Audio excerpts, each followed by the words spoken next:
Hello students, welcome to first video on electrical circuit analysis. At first, infinite ladder network बाट आजको class सुरु गरौँ। यसमा यो सर्किट तिमीले देखिरहेको छ स्क्रिनमा same resistors R1, R2, R3 जस्तै मैले यहाँ ड्रा गर्दै छु। Same resistors R1, R2 and R3 repeated फर्ममा up to the infinity like यो अप्पर को सबै R1, R1, R1, R1 up to the infinity. Similarly, यो lower side को सबै R3, R3, R3 र यो upper र lower series of resistors लाई कनेक्ट गर्ने रेसिस्टेन्सहरु सबै R2, R2, R2 यसरी repeated up to the infinity term सम्म दिएको छ भने यो टाइपको कम्बिनेसन अफ रेसिस्टर्स लाई भन्छौं हामी इन्फाइनाइट ल्याडर नेटवर्क। यो इन्फाइनाइट ल्याडर नेटवर्क को equivalent resistance across the two given point AB निकाल्न लगायो भने अब्जेक्टिभ को बेसमा हामीले डाइरेक्ट फर्मुला युज गर्नुपर्छ जहाँ चाहिँ इक्विभ्यालेन्ट रेसिस्टेन्स REQ निकाल्नु पर्यो भने across the point of AB up to the infinity REQ को भ्यालु हुन्छ R1 plus R3/2 times 1 plus root over 1 plus 4R2 by R1 plus R3। यो फर्मुला तिमीहरुले क्लियर गर्यो भने यो R1, R2 र R3 को भ्यालु जतिसुकै दियोस् हामीले विदिन 30 सेकेन्ड भित्र हामीले इक्विभ्यालेन्ट रेसिस्टर्स को भ्यालु निकाल्न सक्छौं। अब यो सँग बेस्ड भएर सर्टेन एक्जाम्पलहरु हामी ट्राई गरौँ। फर्स्ट क्वेशन छ जहाँ चाहिँ तिमीहरुलाई दिएको हुन्छ find the equivalent resistance across the AB।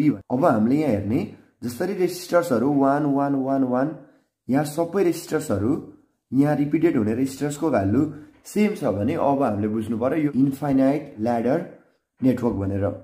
अब यसमा हामीले अप्पर साइड को रेसिस्टर्स को भ्यालुलाई R1 यो लोअर साइड को रेसिस्टर्स लाई मैले R3 र यो सेन्टरमा अप्पर र लोअर साइडमा कनेक्ट गर्ने रेसिस्टर्स लाई R2 भने अब यो क्वेशन को लागि हामीलाई R1, R2 र R3 को भ्यालु हेर कति छ। R1 को भ्यालु पनि 1 ओम, R2 को भ्यालु पनि 1 ओम र R3 को भ्यालु पनि 1 ओम छ। अब यसलाई हामीले रिटर्न फर्मुलामा भ्यालु पुट गरेर हेर्यो भने इक्विभ्यालेन्ट रेसिस्टेन्स कति आउँदो रहेछ त। अब्जेक्टिभको बेसमा त हामीले क्वेशन को एन्सर सर्ट टाइममा फाइन्ड गर्नुपर्ने हुन्छ। त्यसैले अहिलेको लागि R1, R2 र R3 सबैको भ्यालु 1 1 1 छ, 1 1 1। त्यसैले अब मैले यो फर्मुलामा R1, R2 र R3 को भ्यालु पुट गरे भने इक्विभ्यालेन्ट रेसिस्टेन्स हुन्छ अक्रॉस द पॉइन्ट AB जहाँ चाहिँ R1 1 R3 पनि 1 छ by 2 times 1 plus root over 1 plus 4R2 4 times R2 भनेको पनि हामीलाई दिएको छ यो क्वेशन को लागि 1 Om by R1 plus R2 भनेपछि R1 पनि 1 र R3 पनि 1 छ। त्यसैले यसलाई सल्भ गरेर हेर्ने भए यो 2/2 times 1 plus root over 1 plus 4/2